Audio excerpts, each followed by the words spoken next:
Welcome back to WB Mason Presents the Joe Girardi Show here on Yes. Throughout the week, you've been going to Ask Joe at YesNetwork.com. You go to Facebook, you go to Twitter, you send us your questions, and we will take the best ones. And we've done that again. Joe, you ready? I'm ready. All right, here we go.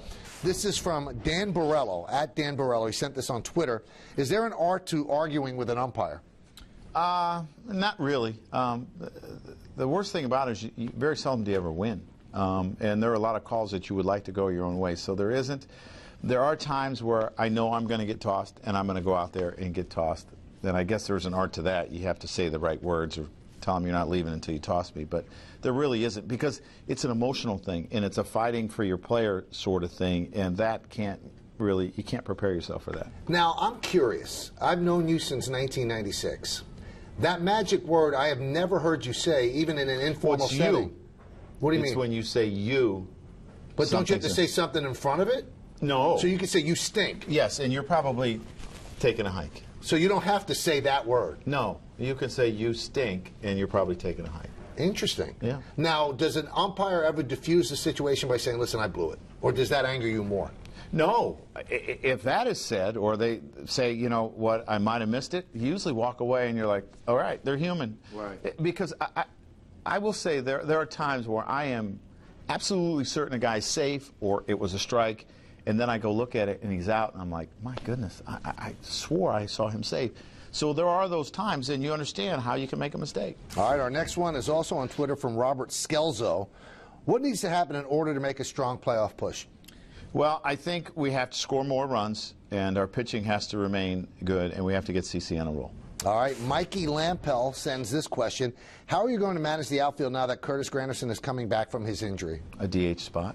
That's how I'll manage it. Right. I really have 4 guys for 3 spots, and one of them can DH. All right, this is from Kathy Nazaro Bernard. And I've always wondered this, I've never asked you. Why do you hold a baseball in your hand throughout the game?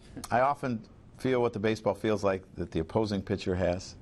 And you know, I'm just looking for things, and it's just baseball's what I grew up with. You know, they're not going to let me hold a football out there, I don't think, so I choose a baseball.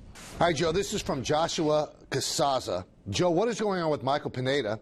Where can we expect to see him back, and will he be in the bullpen? No, I think we've always envisioned him as a starter, and we're watching his innings because he's coming off a pretty serious injury, a shoulder surgery, so we're kind of watching his innings. He's pitching in AAA. We're continuing to build him up, but there's a good chance we'll see him this year. I wonder, this question is from Michael in Manhattan. Okay. Yeah, Michael K. Why? What are you going to do with David Phelps? I mean, he left as a starter, and Ivan Nova took over from him and pitched very well, so what do you do? Well, you figure that out when the time comes. He has his final rehab start, and he could make one more if we felt he needed it, but his final rehab start today, and we'll evaluate him after that. All right, this is from Carol Paquali.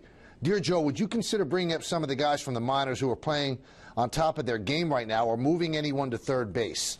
Well, I think we have brought up a lot of guys from the minors this year. I don't know how many more you want us to bring up, but eventually you have roster issues, and that's what it comes down to, because you can only put 40 people on a roster, and our roster is full, and we've used most of these guys, so we'll continue to call people up as we need. Now, one guy that impressed in spring training, I know he's hurt, has been hurt a lot, is Ronier Mostelier. What's the deal with him? Yeah, well, he's back playing again. He ended up, I think, hurting both growings on a play in the minor leagues, and he was out for a while, but he's back playing again and swinging okay. All right, that's it, Joe. That's it. All right, another one in the books, so we hope that you enjoy a big week of Yankee baseball coming up. They end the road trip, start another homestand. For Joe Girardi, I'm Michael K. See everybody. We thank you for watching another edition of WB Mason Presents the Joe Girardi Show right here on Yes.